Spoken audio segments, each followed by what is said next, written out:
তামাক পণ্য ও মাদকের মতো ক্ষতিকর বিষয়গুলো পাঠ্য বইয়ে অন্তর্ভুক্ত করা উচিত বলে জানিয়েছেন সাবেক তত্ত্বাবধায়ক সরকারের উপদেষ্টা রাশেদা কে চৌধুরী।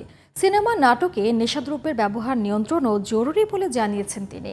তামাক বা নেশাদ্রব্য ব্যবহারকারী চিকিৎসকদের চাকরিচ্যুত করা উচিত বলে মত দিয়েছেন গণমাধ্যম ব্যক্তিত্ব আব্দুল নূর তুষার। FM বায়াজিদের রিপোর্টে বিস্তারিত।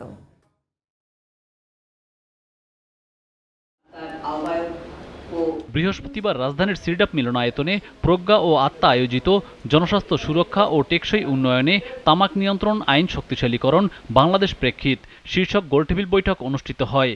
এখানে তারাই তো, তাদের নিয়েই তো আমাদের প্রত্যাশার জায়গা। বৈঠকে বক্তারা বলেন, বাংলাদেশে অসংক্রামক রোগে মৃত্যুর অন্যতম কারণ তামাক।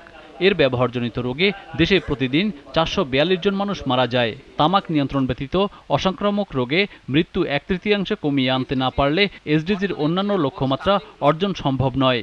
অবিলম্বে তামাক নিয়ন্ত্রণ আইন শক্তিশালীকরণের দাবি জনস্বাস্থ্যবিদ, চিকিৎসক, অর্থনীতিবিদ সহ বিশেষজ্ঞদের।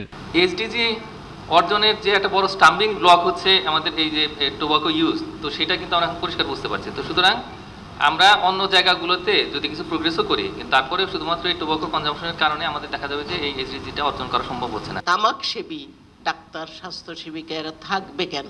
তো আমার শিক্ষক থাকবে কেন স্কুলে? এইটা যদি শিক্ষক যদি করেন, বাইরেই গেলেন, গিয়ে ধূমপান করলেন, বাচ্চারা তো দেখছে, শিখছে। এই জায়গাটাতে আমাদের আরেকটু যদি নতুন প্রজন্মকে নিয়ে সত্যি সত্যি কাজ করতে যাই। নারী, শিশুসহ অধমপায়ীদের সুরক্ষায় শতভাগ ধূমপান মুক্ত পরিবেশ নিশ্চিত করতে হবে। তরুণদের মধ্যে ব্যাপকভাবে সিগারেট ব্যবহারের প্রবণতা বাড়ছে। এটির স্বাস্থ্য ক্ষতি তামাকের মতোই। আইন সংশোধনের মাধ্যমে এগুলো নিষিদ্ধ করতে হবে বলে মত বক্তাদের। আমরা এখন এমন সিনেমা তৈরি করতে শুরু করেছি যেখানে নায়ক পৃথিবীর যত নেশা আছে সব করে বলে আমি বরবাদ হয়ে গেছি, এবং যে নেশা বাংলাদেশে নাই সেই নেশা সে সিনেমার মধ্যে করে। এইসব জিনিসপত্র তৈরি করা কোনোভাবেই শিল্পের স্বাধীনতা না।